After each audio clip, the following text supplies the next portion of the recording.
नमस्कार दोस्तों, आप सभी का स्वागत है कम्युनिटी कलर्स में और मैं हूँ ज्योति मलिक। आज है 16 अक्टूबर 2020। वीकली डिसेबिलिटी न्यूज के साथ मैं हाजिर हूँ और आज से हम एक और नई सेगमेंट शुरू करने जा रहे हैं जो कि है करियर काउंसलिंग। हमारे वो दोस्त जो कि करियर सेट करना चाहते हैं, अपने करियर के बारे में सोच रहे हैं, उनके लिए ये सेगमेंट बहुत ही हेल्पफुल होने वाली है। तो दोस्तों, हमेशा की तरह प्रोग्राम की शुरुआत करेंगे वीकली डिसेबिलिटी न्यूज हेडलाइंस के साथ और फिर डिटेल्ड न्यूज बुलेटिन सुनेंगे बांसुरी से और फिर हम बात करेंगे करियर काउंसलिंग के बारे में, जिसमें कि हमारे साथ हमारे एक्सपर्ट एडवोकेट अमर जैन जी होंगे जो कि उन स्टूडेंट्स को गाइड करेंगे एक इंट्रोडक्टरी सेशन के द्वारा, जो कि उनके शुरुआती सवालों के जवाब देने की कोशिश करेंगे। और फिर आने वाले एपिसोड्स में हम एक करियर अपॉर्चुनिटी पर डिटेल्ड चर्चा करेंगे हमारे एक्सपर्ट्स के साथ। तो दोस्तों, इस प्रोग्राम को पूरा जरूर सुनिएगा और इस सीरीज को भी जरूर सुनिएगा। उम्मीद है कि आपके बहुत ही काम आने वाली है। अगर कोई सजेशन हो तो वो भी हमारे साथ आप साझा जरूर कर सकते हैं। हमारी ईमेल आईडी आप जानते हैं, mail@radioudan.com, या फिर आप हमें यूट्यूब पर और हमारी वेबसाइट radioudan.com पर फीडबैक फॉर्म भरकर भी अपना सुझाव दे सकते हैं। चलिए तो अब बढ़ते हैं वीकली डिसेबिलिटी न्यूज हेडलाइंस की ओर।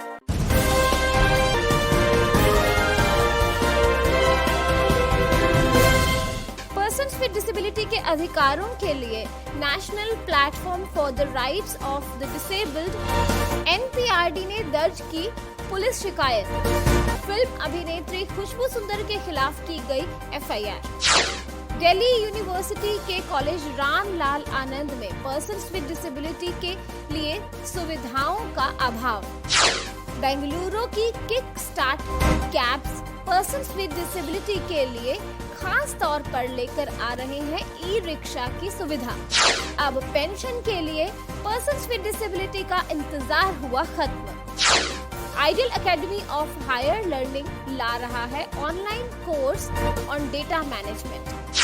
पिता की गैर जिम्मेदाराना हरकत से निराश हुए lawyers for human rights Manipur LHRM।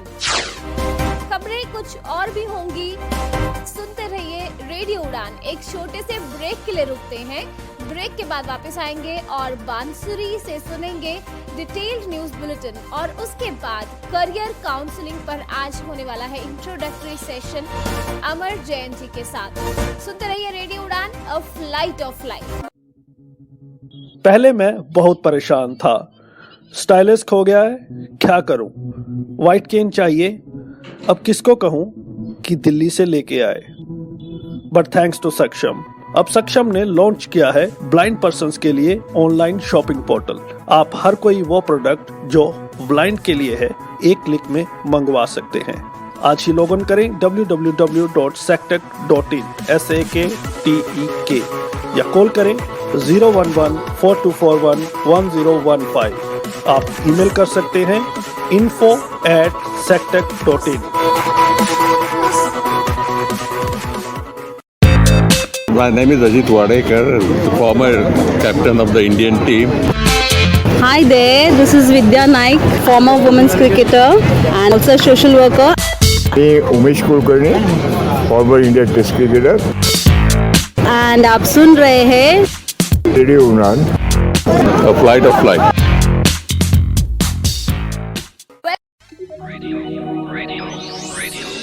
Alexa, play Radio Udan from TuneIn.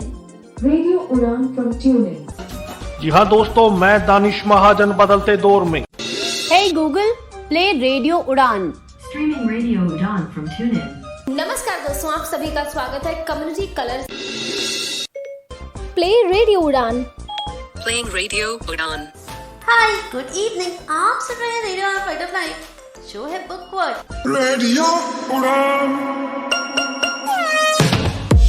तो अब आप सुन सकते हैं रेडियो उड़ान को Amazon Echo, Google डिवाइस और Apple म्यूजिक पर। रेडियो उड़ान को सुनने का आसान तरीका। रेडियो उड़ान की अपडेट्स लेने के लिए रेडियो उड़ान के फेसबुक पेज को लाइक करें, ट्विटर को फॉलो करें और यूट्यूब पर रेडियो उड़ान के चैनल को सब्सक्राइब करें। सुनते रहिए रेडियो उड़ान, a flight of life. Happy listening.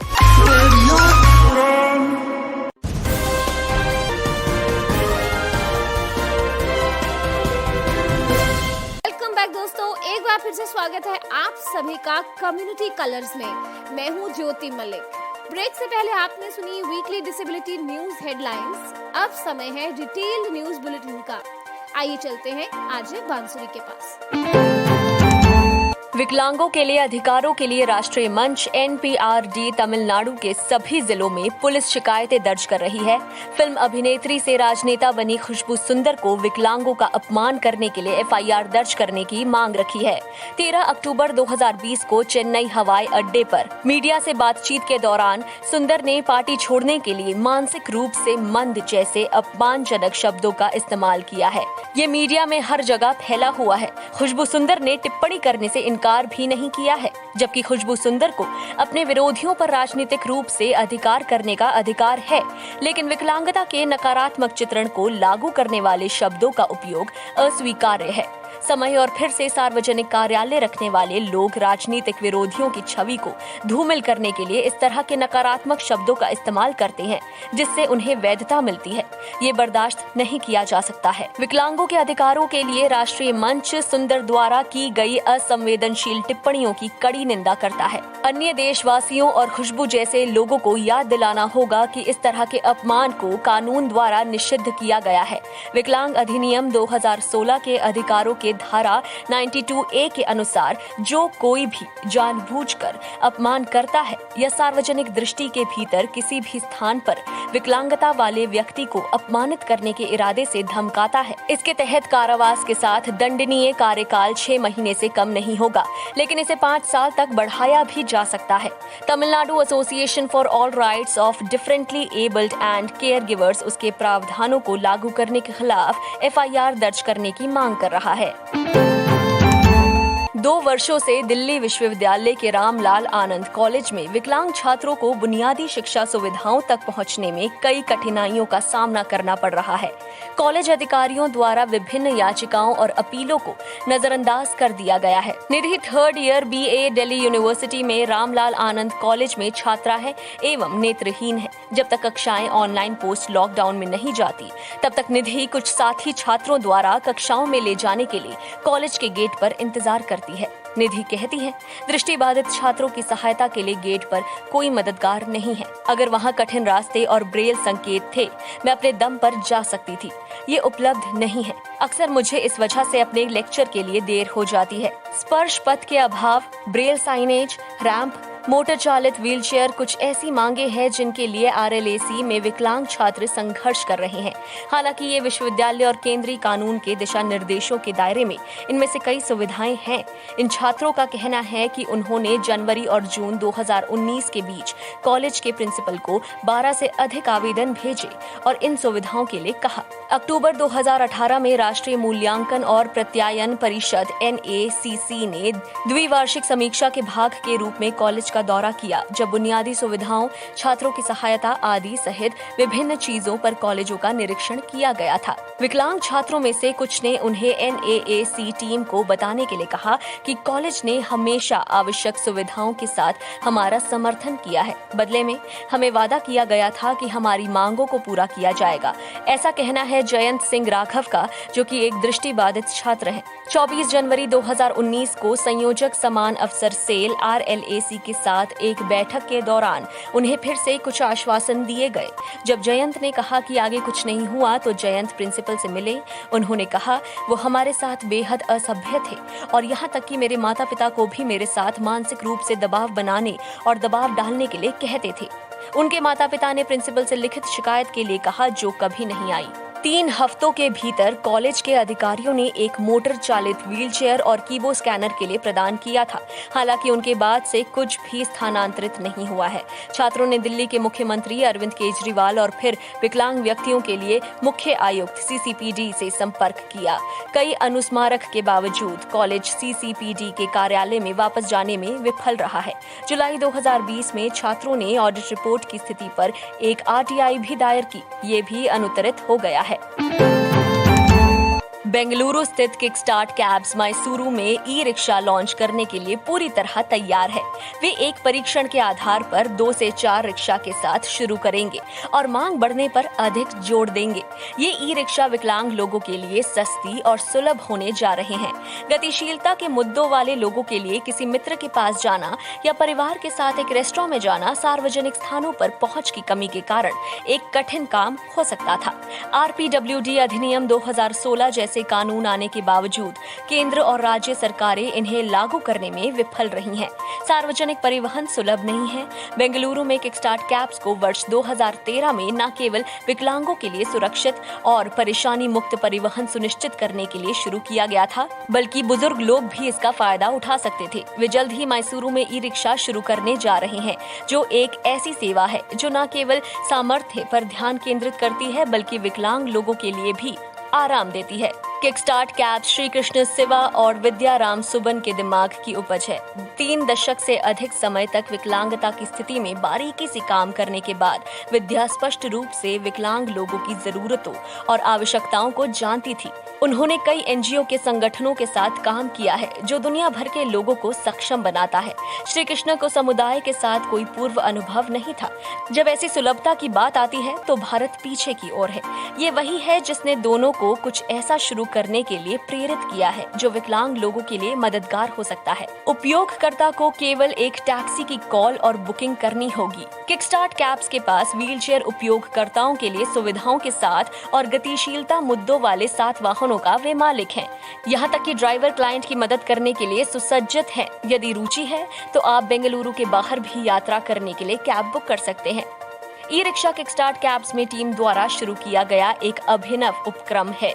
Design Mysuru में सबसे पहले लागू किया जाएगा। किकस्टार्ट द्वारा उपयोग किए गए वाहन पूरी तरह से संशोधित है और उच्च ईंधन उपयोग की आवश्यकता भी रखता है। मैसूरू में इस महीने के अंत तक ई-रिक्शा शुरू होने की संभावना है। वे 2 से 4 वाहनों से शुरू कर रहे हैं और मांग बढ़ने पर और बढ़ाएंगे।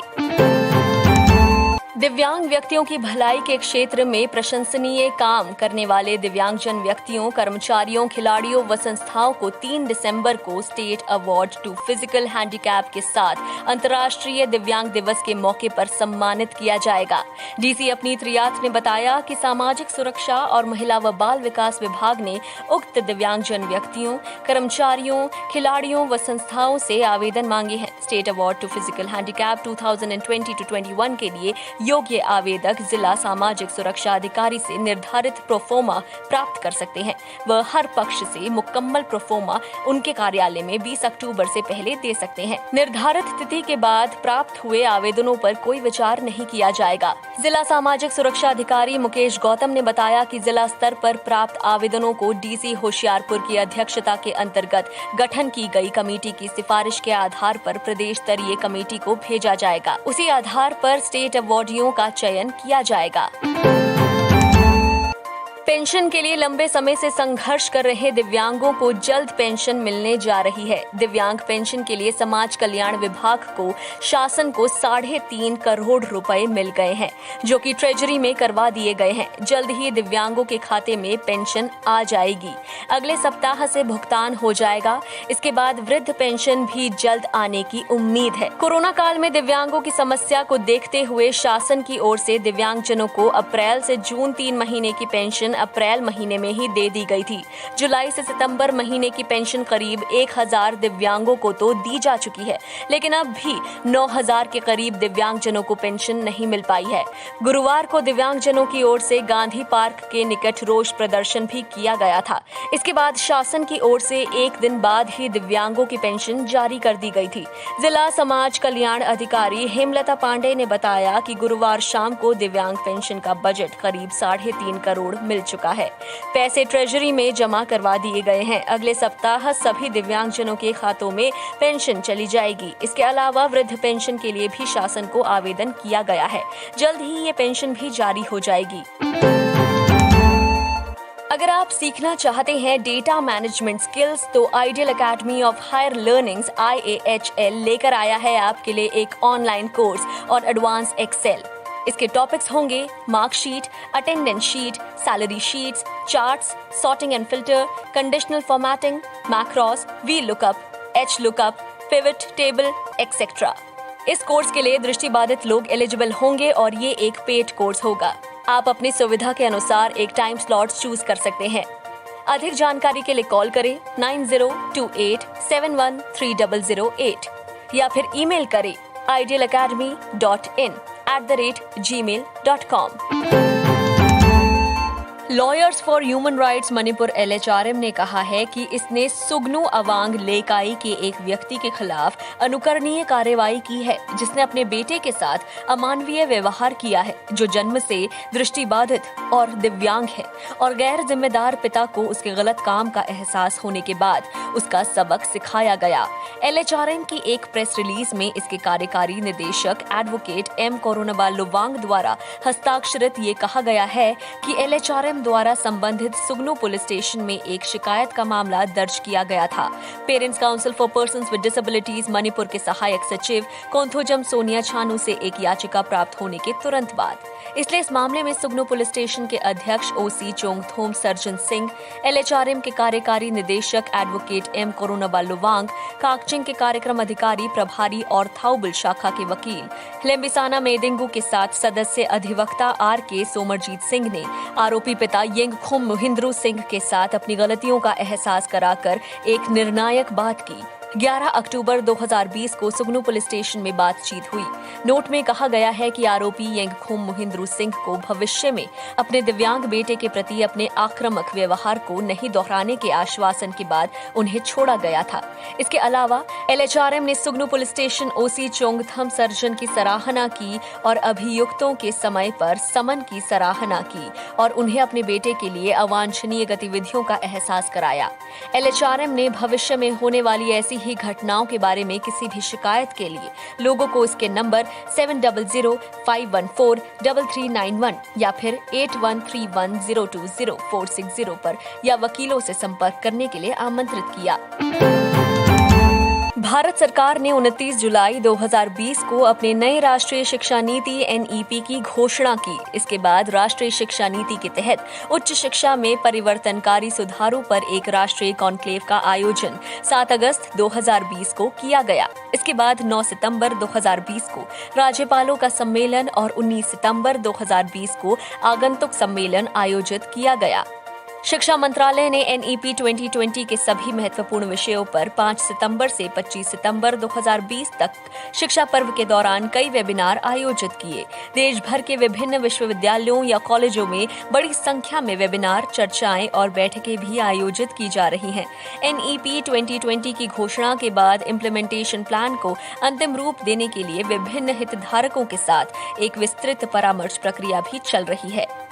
NEP 2020 के इम्प्लीमेंटेशन प्लान के विकास को सुविधाजनक बनाने के लिए विभिन्न विषयों पर विशेषज्ञ समूहों का गठन करने का निर्णय लिया गया है। उच्च शिक्षा में इक्विटी और इंक्लूजन विषय पर एक विशेषज्ञ समूह का गठन किया गया है, जिसमें एक्सेस और GER जैसे विभिन्न पहलू शामिल है। छात्र सहायता, सामाजिक आर्थिक रूप से वंचित समूह, gender equity, person with disability और उनसे जुड़ी कोई अन्य पहल भी इसमें मौजूद है। आपने सुनी डिटेल्ड न्यूज बुलेटिन आरजे बांसुरी से। अब समय है करियर काउंसलिंग पर बात करने का। दोस्तों, एक छोटे से ब्रेक के बाद रुकते हैं और फिर वापस आएंगे और इंट्रोडक्टरी सेशन सुनेंगे, जो कि है स्पेशली उन स्टूडेंट्स के लिए जो कि अपने करियर के बारे में बहुत ही चिंतित रहते हैं। तो अब आपको इस सेगमेंट को अच्छे से सुनना है और अपने साथियों के साथ शेयर भी करना है। सुनते रहिए रेडियो उड़ान, अ फ्लाइट ऑफ लाइफ। मित्र ज्योति, दृष्टिबाधितों का विश्वसनीय गैर सरकारी संस्थान। मेरा नाम संजना लाल है। मैं चेन्नई की रहने वाली हूँ। मैं मित्र ज्योति के टॉकिंग बुक लाइब्रेरी की सदस्य हूँ। इस पुस्तकालय के ऑडियो सीडीओ के बिना मेरे लिए हायर स्टडीज करना बहुत मुश्किल होता। मेरा नाम वरुण है। मैं मैसूर का रहने वाला हूँ। मैंने अपना कंप्यूटर ट्रेनिंग यहाँ किया है। बहुत सारी कंपनियां मित्र ज्योति के साथ मिलकर ट्रेनिंग वर्कशॉप आयोजित कर रही है और हमें हायर भी कर रही है। इससे हमें औरों की तरह काम करने का विश्वास मिलता है। मित्र ज्योति जो दृष्टिबाधितों को शिक्षण, प्रशिक्षण, स्वतंत्र जीवन, कौशल प्रशिक्षण एवं रोजगार के अवसर उपलब्ध कराती है। आप मित्र ज्योति से संपर्क कर सकते हैं। हमारा फोन नंबर है 08022587623 22587625। Website www.mitrajyoti.org। Email ID admin.office@mitrajyoti.org। धन्यवाद। मैं हूँ किरण बेदी। हमेशा सुनो रेडियो उड़ान। आज ही अपने मोबाइल फोन पर ऐप स्टोर या फिर प्ले स्टोर से डाउनलोड कीजिए रेडियो उड़ान का ऑफिशियल ऐप या फिर लॉग इन कीजिए www.radioudan.com। सुनते रहिए रेडियो उड़ान, a flight of life.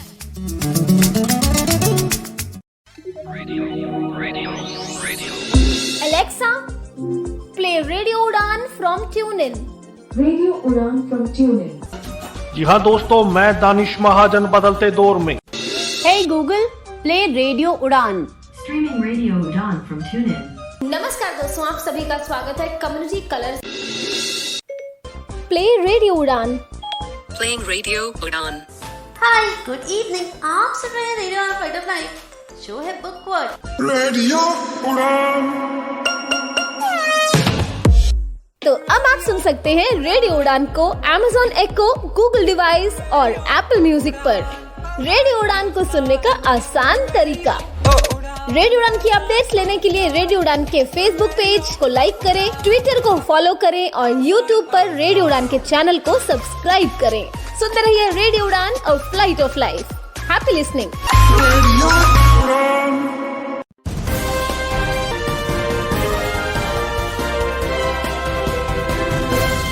Welcome back दोस्तों, एक बार फिर से स्वागत है आप सभी का कम्युनिटी कलर्स में। अब समय है करियर काउंसलिंग का। करियर काउंसलिंग वर्ड से ही आपको क्लियर है कि आपके करियर से रिलेटेड होने वाला है। यानी कि अगर आप इस शो को सुनते हैं तो आपको समझ आ जाएगा कि आपको लाइफ में क्या करियर चूज करना है, कैसे प्रोसीड करना है, करियर ऑप्शंस क्या क्या हैं आपके पास। बहुत कुछ सीखने को मिलने वाला है आपको इस प्रोग्राम से। और हाँ, ये भी आपको समझ में आ जाएगा कि आप अगर करियर चूज कर लेते हैं तो आपको उसके लिए प्रिपेयर कैसे करना है। तो बहुत से टॉपिक्स हम करियर काउंसलिंग पर इस प्रोग्राम में कवर करने की कोशिश करेंगे।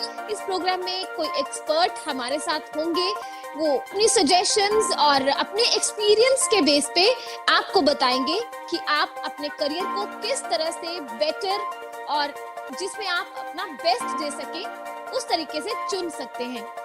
और टाइम टू टाइम हम आपको कुछ केस स्टडीज भी बताएंगे, यानी कि जो सक्सेसफुल पर्सन्स हैं जिन्होंने अपने करियर को बहुत सूझबूझ से चुना और बहुत ही सक्सेसफुल हैं अपनी लाइफ में, अच्छा कमा रहे हैं, सेटिस्फाइड हैं, उनसे भी आपको मिलवाएंगे। और खास करके ये हमारा शो डिसेबल पर्सन्स पर ही बेस्ड होगा। अगर आप में आपके किसी फैमिली मेंबर या किसी फ्रेंड में कोई डिसेबिलिटी है तो ये शो आपके लिए बहुत ही हेल्पफुल होने वाला है। आज करियर काउंसलिंग का पहला एपिसोड है और इस एपिसोड में हम कुछ बेसिक क्वेश्चंस को लेंगे जिसमें कि सभी डिसेबिलिटी से रिलेटेड आपको इन्फॉर्मेशन मिलेगी कि किस तरह से हमें अपना करियर चूज करना है, किन बातों का ख्याल रखना है और कैसे आपको मटेरियल ढूंढना है और खास बात कि कौन से ऐसे करियर ऑप्शंस हैं जिन्हें हम चूज कर सकते हैं। तो आज का एपिसोड बहुत ही इंफॉर्मेटिव होने वाला है। आज के हमारे एक्सपर्ट हैं Amar Jain, advocate and accessibility professional. Amar Jain ji, आपका बहुत बहुत स्वागत है रेडियो उड़ान पर और हमारे इस नए शो में करियर काउंसलिंग में। थैंक यू ज्योति। सबसे पहले रेडियो उड़ान के सभी श्रोताओं को मेरा बहुत बहुत नमस्कार।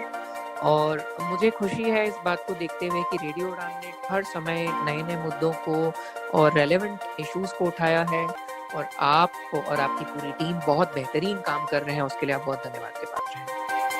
जी बहुत बहुत शुक्रिया आपका, आप सभी की सपोर्ट है। तो अमर जी, आज हम सबसे पहले आपसे ये जानना चाहेंगे कि करियर है क्या? बहुत ही सिंपल क्वेश्चन। ज्योति, बहुत बहुत अच्छा सवाल है और बहुत ही पेचीदा सवाल है, मुझे कहना पड़ेगा। करियर है क्या, लोगों को समझते हुए शायद जिंदगी निकल जाती है। हम अक्सर ये सोचते हैं कि करियर सिर्फ पैसे के बारे में है या करियर सिर्फ एक जॉब के बारे में है, पर हकीकत ये नहीं है। करियर बेसिकली वो है कि जब आप किसी भी विषय में, आपको जो लगता है जिस विषय में आप हुनर हासिल करना चाहते हैं, उसके बाद में आप अपनी बची कुची जिंदगी उस हुनर के साथ कैसे बिताना चाहते हैं, चाहे वो पैसे के रूप में हो, चाहे वो आपके टाइम के रूप में हो, चाहे वो आपको कहाँ काम करना हो, और आपको उसके बाद में अपने काम के बाद में कितना अपना पर्सनल टाइम चाहिए, कितना पैसा चाहिए, कैसी लाइफ चाहिए, कितना फिजिकल वर्क होगा, कितना मेंटल वर्क होगा। करियर उन सब को मिला के आपका करियर बनता है। बिल्कुल सही।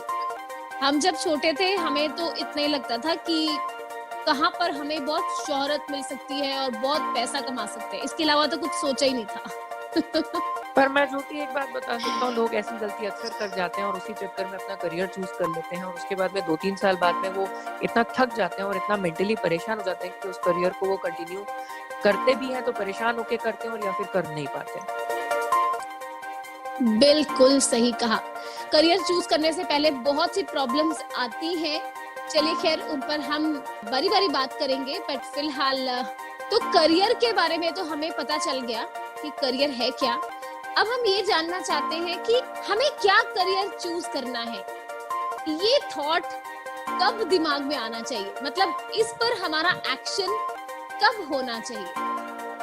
ज्योति, जिस हिसाब से आज की तारीख में प्रतिस्पर्धा बढ़ती जा रही है, जिस हिसाब से कॉम्पिटिटिवनेस बढ़ती जा रही है, उस हिसाब से मैं ये कहूँगा कि आप जब 7वीं-8वीं कक्षा में होते हैं तब तक आपको एक बेसिक आइडिया आना चालू हो जाता है कि आपको किस सब्जेक्ट में रुचि ज्यादा आ रही है और किस सब्जेक्ट में आप अपनी महारत दिखा पा रहे हैं। उसी हिसाब से आपको अपने करियर के बारे में सोचना स्टार्ट कर देना चाहिए। ओके, तब हमें करियर के बारे में सोच लेना चाहिए जब हम 8th क्लास में या 9th क्लास में होते हैं। ओके, बिल्कुल। जैसे आपने कहा कि जिस सब्जेक्ट में रुचि हो इस पर हमें सोचना चाहिए इस एज में आके, इस क्लास में आकर लगभग, तो हमें सब्जेक्ट में हमारा इंटरेस्ट है या नहीं इस पर ध्यान देना चाहिए, या वो सब्जेक्ट चूज करना चाहिए जिसे चूज करके हम आगे जाकर बहुत अच्छा कमा सकते हैं, यानी कि जिसका स्कोप बहुत ज्यादा है। ज्योति, इसके 2 उत्तर हैं ऑनेस्टली। पहली चीज तो ये देखी जानी चाहिए कि खाली पैसा कमाने के बेसिस पे अगर आप सब्जेक्ट चूज करेंगे तो आप शायद उसमें उतना बेहतर परफॉर्म ना कर पाए, क्योंकि आपकी रुचि नहीं होगी उस सब्जेक्ट में। But at the same time आपको सिर्फ ये भी नहीं देखना चाहिए कि हमारी सिर्फ रुचि हो और हमें उस सब्जेक्ट में अगर ग्रोथ ना मिले तो हमें ऐसा सब्जेक्ट नहीं चूज करना चाहिए। जैसे मैं एक एग्जांपल देता हूँ, हम बचपन में छोटे बच्चे होते हैं, हमें स्पोर्ट्स में बड़ी रुचि होती है, हर बच्चे को सचिन तेंदुलकर बनना होता है, पर हर बच्चे को ये नहीं पता होता कि सचिन तेंदुलकर बनने के लिए सचिन जैसी खूबियां होनी चाहिए। तो सिर्फ हर इंसान क्रिकेट खेल के क्रिकेटर नहीं बन सकता। आप में वो क्वालिटी होनी चाहिए, आप में वो डेडिकेशन होना चाहिए, आप में वो प्रैक्टिस की कला होनी चाहिए। But at the same time आपको ये पता होना चाहिए कि शायद आप सचिन तेंदुलकर नहीं बन सकते, लेकिन आप अपने लेवल पे कुछ और बन सकते हैं, जिसके लिए आपको कोई और सब्जेक्ट चूज करने की जरूरत है। पहली चीज ये इम्पोर्टेंट है। दूसरी चीज ये इम्पोर्टेंट है, जब आप कोई सब्जेक्ट चूज करने जाते हैं तो इसे हम एक एनालिसिस करना बोलते हैं कि आप अपनी स्ट्रेंथ्स को देखिए, यानी कि आपकी खूबियां क्या है उस सब्जेक्ट में। उसके बाद में आप देखिए वीकनेसेस को, यानी कि आपकी कमजोरियां क्या है। उसके बाद में आप देखिए कि आपको उस सब्जेक्ट में क्या क्या अवसर मिल सकते हैं, यानी कि अपॉर्चुनिटी। और उसके बाद में आप लास्ट में देखिए कि आपको सब्जेक्ट में क्या क्या रुकावटें आ सकती हैं। अब मैं आपको इसका एक सिंपल एग्जांपल देता हूँ। अगर आप मैथ करना चाहते हैं, मान लीजिए, अगर आपका लॉजिक बहुत अच्छा है तो ये आपकी स्ट्रेंथ होगी, ठीक है। अगर आपको स्कूल में मैथ्स की कोचिंग अच्छी नहीं मिली तो ये आपकी वीकनेस हो गई। अगर आपको पता है कि मैथ्स करने के बाद में मैं एक इंजीनियर बन सकता हूँ, मैं आईआईटी में जा सकता हूँ, आईआईटी के बाद में मैं आगे बहुत बड़ा मैथमेटिशियन बन सकता हूँ, ये आपकी अपॉर्चुनिटी हो गई। अगर आपको एक्सेसिबल मटेरियल नहीं मिल रहा है तो ये आपकी एक रुकावट हो गई। इस हिसाब से आपको सब्जेक्ट का चयन करना चाहिए। ओके, तो हमने सब्जेक्ट भी चूज कर लिया, अपना इंटरेस्ट भी देख लिया और सर्कमस्टांसेस भी देख लिए हमारे हिसाब से है या नहीं, रुकावटें ज्यादा तो नहीं है, ये भी हो गया। अब उस सब्जेक्ट में करियर ऑप्शंस क्या हैं, इसके बारे में कैसे पता चलेगा?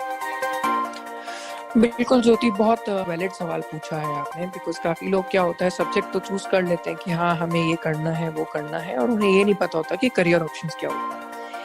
इसके 2-3 तरीके हैं जो हम अडॉप्ट कर सकते हैं। पहला तरीका जो मुझे सबसे अच्छा लगता है वो ये है कि आप उन करियर से रिलेटेड जो कोचिंग इंस्टीट्यूट्स हैं आप उनसे मिलिए। जो कोचिंग इंस्टीट्यूट वाले होते हैं उनसे आपको पता पड़ जाएगा कि कौन कौन से करियर में लोग किस किस लेवल पे कौन कौन से जॉब करते हैं। दूसरा आपके पास ऑप्शन ये है कि आपको गूगल के बारे में नॉलेज है, आप गूगल कर सकते हैं कि किसी, मान लीजिए लॉ अगर एक फील्ड आप चूज करते हैं तो लॉ में करियर ऑप्शंस किस किस टाइप के हो सकते हैं, किस किस टाइप का फील्ड चूज कर सकते हैं।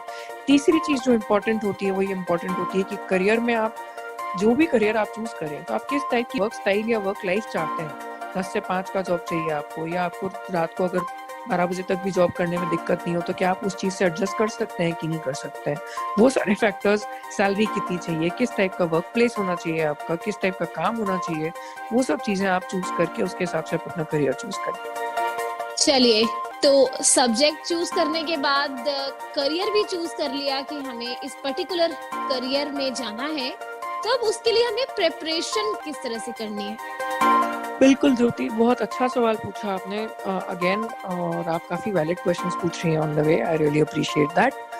करियर के लिए देखिए बहुत इंपॉर्टेंट होता है कि अगर आपने करियर चूज कर लिया, आपने सब्जेक्ट चूज कर लिया, आपको पता है कि आपको इस फील्ड में अपना करियर बनाना है, तो सबसे पहला वाजिब सा स्टेप होना चाहिए कि आपको पता होना चाहिए कि इस करियर में ऐसे कौन से इंस्टीट्यूट्स हैं जो मुझे अच्छा करा सकते हैं। फिर चाहे वो कॉलेज हो, फिर चाहे वो कोचिंग क्लास हो, फिर चाहे वो कोई और माध्यम हो।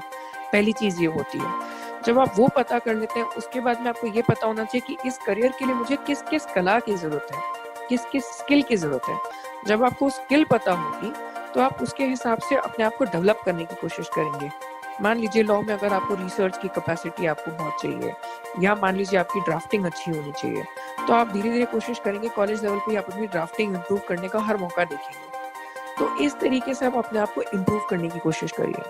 उसके बाद में एक बहुत इंपॉर्टेंट चीज जो है करियर को लेके, वो ये है कि जो उस करियर में ऑलरेडी हैं, जो सीनियर्स हैं आपके, या अगर आप नहीं भी जानते तो आजकल तो गूगल, सोशल मीडिया, नेटवर्क काफी कुछ बढ़ गया है। आप उनसे फिगर आउट करके उन लोगों से बात करने की, उन लोगों से इंटरेक्शन करने की कोशिश करिए, ताकि आपको पता पड़ेगा कि किस फील्ड में कितना स्कोप है, कहाँ क्या क्या प्रॉब्लम्स आती हैं, उसको कैसे सॉल्व किया जाता है। उन सब चीज़ों का आपको आइडिया मिलेगा। बहुत सीधी सी बात कहता हूँ मैं, जब आप किसी इंटरव्यूअर के सामने बैठते हैं उसको ये पता होना चाहिए कि मुझे इस जॉब के लिए, इस पोस्ट के लिए इससे अच्छा इंसान कोई और नहीं मिल सकता। आपको अपनी वो वैल्यू क्रिएट करनी है। दैट्स ग्रेट, बहुत अच्छी बात कही आपने। तो अमर जी, अब हम ये जानना चाहेंगे कि करियर ऑप्शंस पर अब हम बात करते हैं कि वैसे तो अनगिनत है career options, government jobs, private jobs, बहुत कुछ है। तो आप बताइए जरा किस तरह से आप लिसनर्स जो हैं वो करियर ऑप्शंस के बारे में जान सकते हैं बीइंग अ डिसेबल्ड पर्सन। देखिए ज्योति, इसको 2 चीजों में ब्रेक करना बहुत जरूरी है। पहले तो मैं कहना चाहूंगा जनरल करियर ऑप्शंस क्या होते हैं आपके पास में। सबसे पहले हम करियर को 2 तरीके से डिवाइड करते हैं। पहला तो होता है मेन जॉब करना, यानी कि अगर रेडियो उड़ान चलाना है तो दुनिया को पता है कि ज्योति मलिक के अलावा शायद रेडियो उड़ान कोई नहीं चला पाएगा, लेकिन रेडियो उड़ान के पीछे सपोर्ट सर्विसेज भी बहुत सी लगती है। जो सॉफ्टवेयर आप यूज करते हैं, जो इंटरनेट आप यूज करते हैं, जो वेबसाइट या जो होस्टिंग प्रोवाइडर आप यूज करते हैं। तो कहने का मतलब यह है, एक तो मेन करियर होता है आपका, उसके साथ में आपके उसके सपोर्टिंग करियर होते हैं। सबसे पहली चीज ये होती है। उसके बाद में आपने बात करी गवर्नमेंट जॉब, प्राइवेट जॉब। इसमें मैं कहना चाहूंगा आपके पास 3 ऑप्शन होते हैं। एक होता है गवर्नमेंट जॉब, एक होता है आपके पास प्राइवेट जॉब, और उसके बाद में होता है जब दोनों आपको नहीं करने हो तो आप खुद का स्टार्ट करते हो, जिसे हम बिजनेस कहते हैं कॉमन भाषा में। बिल्कुल, तो आपके पास में 3 ऑप्शंस होते हैं। अब उसके हर चीज के अपने प्रोज एंड कॉन्स हैं। तो प्रोज एंड कॉन्स की अगर मैं संक्षिप्त में बात करूं तो अगर आप गवर्नमेंट जॉब ज्वाइन करते हैं तो आपको ये पता है कि आपके पास सिक्योरिटी है, आपको पता है कि आपको इतनी सैलरी मंथली मिलनी है। प्राइवेट जॉब जब आप बात करते हैं तो प्राइवेट जॉब में आपके पास दो चीजें होती है। एक ऐसी ऑर्गेनाइजेशन होगी जहाँ पे डिसेबिलिटी इंक्लूजन को लेके पॉलिसीज होंगी या एक्सेसिबिलिटी को लेके पॉलिसी होगी, वहाँ पे आपको जॉब मिलती है। और कुछ ऑर्गेनाइजेशंस ऐसी होंगी जहाँ पे कोई पॉलिसी नहीं होती, कोई एक्सेसिबिलिटी अकोमोडेशन नहीं होती, तो वहाँ पे आपको लोगों को समझाना थोड़ा सा डिफरेंट होता है। और तीसरा जो आपका है बिजनेस वाली बात, तो बिजनेस में आपको ये देखना पड़ता है कि आपकी कैपिटल रिक्वायरमेंट कितनी है, यानी कि आपके पास साल भर का जो है, अगर आप मान लीजिए एक रेस्टोरेंट खोलना चाहते हैं जिसके लिए आपको साल भर की लागत 1 लाख आती है, तो आपके पास अगले साल तक का खर्चा होना चाहिए। तो वो आती है कैपिटल की बात। प्लस आपको पता होना चाहिए कि आपको क्लाइंट से अगर बिजनेस लेना है किसी से तो कैसे बिजनेस बिल्ड किया जाता है। तो ये सब चीजें हैं जो एक करियर के अंदर ब्रॉडली, मतलब बहुत ब्रॉड लेवल पे करियर ऑप्शंस की अगर मैं बात करूं तो देखिए करियर ऑप्शंस तो अनगिनत हैं। आप जिस फील्ड में जाएंगे उस फील्ड में 50 करियर ऑप्शन आपको मिल जाएंगे, पर ब्रॉडली किसी भी करियर में आप चले जाएं तो ये सब चीजें आपको हर जगह मिल जाएंगी। तो आप जरा ब्रॉडली बताइए कि आपका बहुत बड़ा फ्रेंड सर्कल है, आप खुद एडवोकेट हैं, तो एडवोकेसी से शुरुआत करते हैं और उसके बाद टीचिंग पे, फिर बैंकिंग प्रोफेशनल्स बहुत हैं, कुछ थोड़ा सा बताइए ताकि लिसनर्स को क्लियर हो जाए कि ये सब भी हो सकता है बीइंग अ डिसेबल्ड पर्सन। देखिए ज्योति, मैं आपके क्वेश्चन से ये समझ पा रहा हूँ कि आप काफी करियर्स को कॉमन लेके चल रही हैं कि ये तो कॉमन है डिसेबिलिटी सेक्टर में, तो ये तो आप कर ही सकते हैं। लेकिन मैं शो के माध्यम से ये मैसेज नहीं देना चाहता। मैं जो मैसेज देना चाहता हूँ अपने श्रोताओं को, वो ये मैसेज देना चाहता हूँ कि अगर आप कमिटेड हैं, अगर आप समझदार हैं, अपने करियर के प्रति सीरियस हैं और आपको अगर राइट नॉलेज मिल जाती है, तो कौन सा करियर आप करना चाहते हैं वो आपकी लिमिटेशन नहीं होनी चाहिए। मुझे नहीं पता कि रेडियो उड़ान पे कभी कार्तिक साहनी का इंटरव्यू हुआ है, जिसे IIT दिल्ली ने, बिल्कुल हुआ है, तो IIT दिल्ली ने उसे कंप्यूटर साइंस में इंजीनियरिंग करने से मना कर दिया था। कार्तिक स्टैनफोर्ड यूनिवर्सिटी जाकर के इंजीनियरिंग करके आज माइक्रोसॉफ्ट में जॉब कर रहे हैं। तो अगर वो इंजीनियरिंग कर सकता है, ऐसे ही काफी सारे लोग हैं जिन्होंने कॉमर्स करी है, काफी सारे लोग हैं जिन्होंने आर्ट्स करी है, जो मेरे जैसे बेवकूफ निकले उन्होंने लॉ करी है। तो ऐसे काफी सारे ऑप्शंस हैं जो आप इस्तेमाल कर सकते हैं। अपने आप को रिस्ट्रिक्ट करने की जरूरत नहीं है। इम्पोर्टेंट ये है जो भी चूज करें सोच समझ के, समझदारी से, उसके प्लस एंड माइनस देख के उसके हिसाब से चूज करें। तो आपका मतलब है कि कुछ भी चूज किया जा सकता है, मींस अगर एक डिसेबल्ड पर्सन, लेकिन मैं ये भी नहीं कहना चाहूंगा कि हाँ, डिसेबल्ड पर्सन के लिए मैं ये जरूर कहना चाहूंगा कि कुछ प्रॉब्लम्स जो आपकी डिसेबिलिटी की वजह से आती हैं, जो कि वाजिब है, उन्हें आपको ध्यान रखना चाहिए। यानी कि अब जब मैं कह रहा हूँ कि आप कुछ भी चूज कर सकते हैं, तो मेरा ये मतलब नहीं है कि एक ब्लाइंड इंसान है जिसे दिखता नहीं है और आज जो टेक्नोलॉजी है उसके माध्यम से वो पायलट बन सके, या वो एरोप्लेन उड़ा सके, या वो ट्रेन चला सके, राइट। मैं ये नहीं कह रहा कि शायद फ्यूचर में ऐसा कभी नहीं होगा, फ्यूचर में हो सकता है ऐसा हो भी जाए, लेकिन आज की तारीख में आपकी टेक्नोलॉजी और आपकी डिसेबिलिटी इतना आपको अलाउ नहीं करती है। तो आपको अपनी डिसेबिलिटी को समझना बहुत जरूरी है। आपको पता होना चाहिए, क्योंकि जब आप जॉब लेने जाते हैं तो आपको पता होना चाहिए, किसी भी ऑर्गेनाइजेशन से अगर आप बात करते हैं, कि आपकी डिसेबिलिटी की वजह से क्या क्या चैलेंजेस आपको जॉब में आ सकते हैं। जैसे मैं अगर अपनी बात करूं तो मैं एक वकील हूं, तो मैं हाथ लिखा हुआ नहीं पढ़ सकता, हाथ का लिखा हुआ, तो उसमें मुझे हेल्प लेनी ही पड़ेगी। तो वो चीज मुझे पता होनी चाहिए ताकि मैं अपने एम्प्लॉयर को पूरी चीज खुल के बता पाऊँ। यस। तो और इसके लिए सबसे अच्छा तरीका ये हो सकता है कि आप डिसेबिलिटी NGOs से बात करें, जिन्होंने ऑलरेडी ऐसे करियर ऑप्शंस में लोगों की शायद हेल्प कर रखी हो। यस, बिल्कुल सही। तो ये जो हम शो आपके लिए लेकर आए हैं, इसका मकसद भी यही है, हम कोशिश करेंगे मैक्सिमम फील्ड्स के बारे में आपको बताएं और मैक्सिमम केस स्टडीज आपके लिए लेकर आए, ताकि आपको समझ आ सके कि इस फील्ड में भी हमारे लिए अपॉर्चुनिटीज हैं। जो कॉमन करियर ऑप्शंस हैं उसके बारे में तो सब जानते हैं, बट हम कोशिश करेंगे कि हर तरह की करियर ऑप्शंस आप तक पहुंचाई जाए, आपको उसके गुड्स और बैड्स पता चल पाए इस शो के माध्यम से। और अगर आप भी चाहते हैं कि आप अपनी स्टोरी हमारे साथ शेयर करें, आप सक्सेसफुल हैं, तो आप हमें कांटेक्ट कर सकते हैं। कांटेक्ट डिटेल्स में शो के अंत में जरूर आपके साथ शेयर करूंगी। तो करियर ऑप्शंस के बारे में ब्रॉड ओवरव्यू हमें मिल गया है। इतना समझ में आया है कि जो आपकी कैपेसिटी है, अगर आपका इंटरेस्ट है तो आप कुछ भी कर सकते हैं, सब कुछ पॉसिबल है मेरे भाई। ये बात आपको ध्यान रखनी है। तो चलिए अब डिसेबिलिटी पर आते हैं और मैं जानना चाहूंगी कि डिसेबिलिटी कोटा के बारे में बताइए, कितना कोटा है हमारा? देखिए Jyoti, disability quota state to state भी वेरी करता है, एक्ट के हिसाब से भी वेरी करता है। हम अगर परसेंटेज पे फोकस ना करें तो मैं ये कहना चाहूँगा कि लगभग इस नए कानून में हर डिसेबिलिटी को एक रिप्रेजेंटेशन देने की कोशिश की गई है। यानी कि स्पीच एंड हियरिंग इम्पेयर्ड, जो बोल नहीं सकते, जो सुन नहीं सकते, जो देख नहीं सकते, जिन्हें इंटेलेक्चुअल चैलेंज है या जिन्हें लर्निंग डिसेबिलिटी है, उन सब को इस एक्ट में एक रिप्रेजेंटेशन देने की बात की गई है। डिफरेंट स्टेट्स ने, डिफरेंट जगहों ने अपने अपने हिसाब से चीज़ें इम्प्लीमेंट करी है। तो हम परसेंटेज पे फोकस ना करके ये ज़रूर बोल सकता हूँ कि इस एक्ट में गवर्नमेंट सेक्टर के लिए कोटा है। और जहाँ तक प्राइवेट सेक्टर की बात है, तो private sector people with disabilities को एम्प्लॉय करे, इस चीज के लिए इस एक्ट में rights of persons with disabilities act 2016 में इंसेंटिव्स की बात की गई है कि अगर आप किसी पर्सन विद डिसेबिलिटी को रिक्रूट करते हैं और उसकी सैलरी मान लीजिए एक्स नंबर है, तो आपको एक्स प्लस कुछ परसेंटेज आपको इंसेंटिव मिलेगा, चाहे वो टैक्सेशन के रूप में हो, चाहे वो किसी और फॉर्म में हो, जो आपके बिजनेस के लिए बेनिफिट होगा। Oh okay. अगर हम गवर्नमेंट जॉब की बात करें तो आरपीडी एक्ट के मुताबिक कितना कोटा है डिसेबल पर्सन?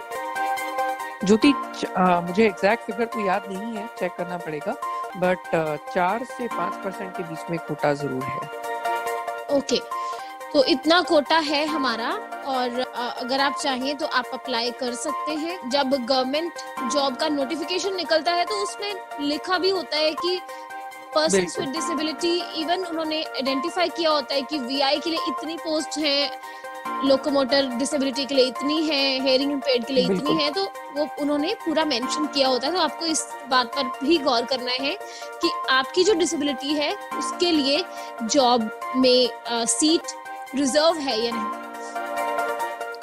बिल्कुल, और हर डिसेबिलिटी का अपना एक कोटा है, किसी का 0.5%, किसी का 1%, ऐसा हर डिसेबिलिटी का अपना एक कोटा है।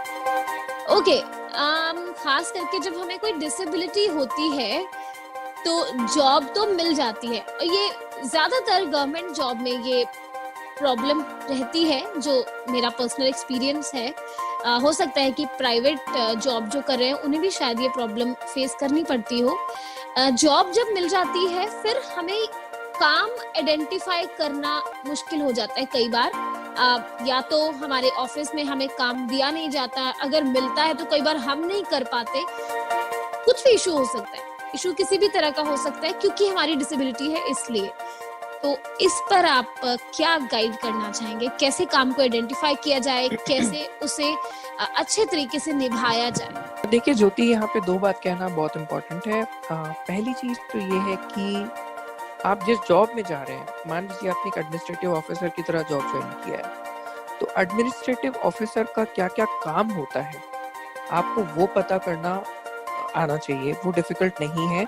आप ऑर्गेनाइजेशन में जो अपने सीनियर्स हैं उनसे पूछ सकते हैं, आप एचआर से पूछ सकते हैं, या फिर आपका जो ऑर्गेनाइजेशन है वो जनरली एक ट्रेनिंग कोर्स कराता है, चाहे आपके ज्वाइनिंग के टाइम पे कराए, चाहे ज्वाइनिंग के कुछ टाइम बाद कराए, आपको वहां से वो इन्फॉर्मेशन मिल सकती है। दूसरा इसका तरीका ये है कि जो इंडस्ट्री की कॉन्फ्रेंस होती है, मान लीजिए बैंकिंग में आप हैं, तो बैंकिंग के जो कॉन्फ्रेंसेस होंगी आप उन हर जगह जाना स्टार्ट करिए। आपका नेटवर्क और आपको पता भी पड़ेगा कि इंडस्ट्री में चल क्या रहा है। तीसरी चीज जो आपने कही डिसेबिलिटी के पर्सपेक्टिव में आपने जो कहा, वही मैं ये जरूर कहूंगा कि डिसेबिलिटी की वजह से कोई इंसान कोई काम ना कर पाए वो काफी कम क्षेत्रों में होता है। कुछ क्षेत्र डेफिनेटली ऐसे हैं जहाँ पे आप नहीं कर पाते, बट अदरवाइज डिसेबिलिटी केवल एक अकेला फैक्टर नहीं होता है जिसकी वजह से आप काम ना कर पाए। आपका कहना यह है कि हमें खुद आइडेंटिफाई करना चाहिए हमें क्या काम हम कर सकते हैं। बिल्कुल, खुद आइडेंटिफाई कैसे करना है वो मैंने बताया कि आप अपने जूनियर सीनियर से पूछिए, आप इंडस्ट्री कॉन्फ्रेंस अटेंड करिए, आप खुद रिसर्च करिए कि इस पोस्ट पे क्या क्या ऑप्शंस हैं, आगे ग्रोथ की अपॉर्चुनिटीज क्या हैं, उसके बाद में आप अपने हिसाब से काम स्टार्ट करिए।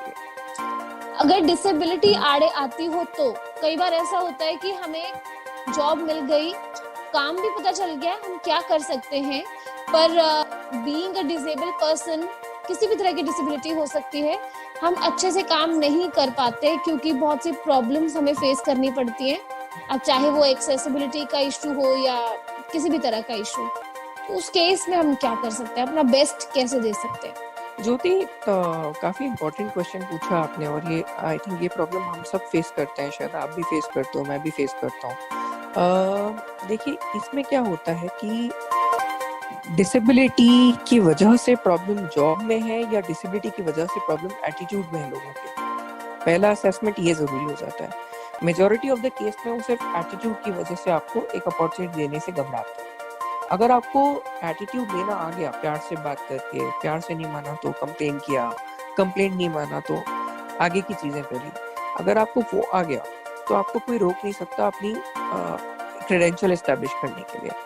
तो ये सब चीजें हमें अपने माइंड में नहीं रख के चलनी चाहिए कि डिसेबिलिटी की वजह से ही हमें प्रॉब्लम आ रही है। नो डाउट डिसेबिलिटी की वजह से प्रॉब्लम बढ़ जाती है, लेकिन it is not the only problem. तो क्या अगर हमें कभी प्रॉब्लम आती है डिसेबिलिटी की वजह से, खास करके जैसे मैंने कहा कि वो एक्सेसिबिलिटी का इशू भी हो सकता है, खास करके वैसे एक्सेसिबिलिटी इशू ही होता है, तो क्या उस सूरत हाल में हमें काम नहीं करना चाहिए, एक्सेसिबिलिटी के लिए फाइट करना चाहिए, या मतलब उसे अपना एक एक्सक्यूज बना लेना चाहिए? मींस ऐसा उस केस में हमें क्या रिएक्ट करना चाहिए? क्योंकि एक्सक्यूज बनाना कोई सोल्यूशन नहीं होता है, क्योंकि अगर आप सैलरी ले रहे हैं और अगर आप काम नहीं करके आएंगे तो लोगों के माइंड में ये इमेज बन जाएगी कि इन्हें तो सिर्फ सैलरी से मतलब है। मतलब एक्सक्यूज वर्ड मेरा वो मतलब नहीं है कि हम सिर्फ कह दें, मतलब कई बार सच में ही नहीं कर पाते, मतलब मेरा मतलब वो है कि एक रीजन बन जाता है कि हम जेन्युइन रीजंस की वजह से, जेन्युइन रीजंस की वजह से अगर आप नहीं कर पा रहे हैं तो आप कोशिश करिए उसका सोल्यूशन निकालने की। आप अपने सीनियर्स से बात करिए, उनको राइटिंग में दीजिए, एप्लीकेशन दीजिए, उनको ये बताइए कि इसमें ये प्रॉब्लम है, इसमें ये अगर चेंज कर देंगे तो मैं पूरा काम इसका हैंडल कर सकता हूँ, कर सकती हूँ। आप वो बताना स्टार्ट करिए। थोड़ा डिफिकल्ट होता है, पर जैसे जैसे लोगों के पास तक जाएगा और जब आप लोगों को अपने इंडिपेंडेंट एम्प्लॉय बना दोगे खुद से, तो लोग आपकी अपना वैल्यू करेंगे। यस, आपका मतलब है कि हमें खुद फाइट भी करनी चाहिए साथ में जॉब के, कि हमें ये फैसिलिटी मिले। बिल्कुल। और अपनी कैपेबिलिटी आप खुद भी शो कर सकते हैं। अगर अवेयरनेस नहीं है तो फिर आपको बहुत उसका नुकसान फेस करना पड़ सकता है। बिल्कुल ठीक जो हम लोग कर भी रहे हैं, खैर सब। तो चलिए आज के प्रोग्राम में इतना ही। अगले सप्ताह आपको फिर मिलेंगे कुछ नई इंफॉर्मेशन के साथ, नई खबरों के साथ, और फिर करियर काउंसलिंग में किसी नई करियर अपॉर्चुनिटी के साथ। आपको सुनते रहना है रेडियो उड़ान, और अपना फीडबैक हमें जरूर दीजिएगा। हमारे सोशल मीडिया प्लेटफॉर्म्स पर आप हमसे जुड़ सकते हैं, फेसबुक, ट्विटर या फिर यूट्यूब पर हमारे पुराने एपिसोड्स आपको मिल जाएंगे, और कम्युनिटी कलर्स को भी आप यूट्यूब पर सुन सकते हैं। और साथ ही में आप हमें मेल भी कर सकते हैं, mail@radioudan.com पर, मुझे पर्सनली jyoti@radioudan.com पर। और दोस्तों, रेडियो उड़ान की वेबसाइट www.radioudan.com पर भी आप फीडबैक फॉर्म फिल करके अपनी कोई भी जानकारी या फिर सजेशन हम तक पहुंचा सकते हैं।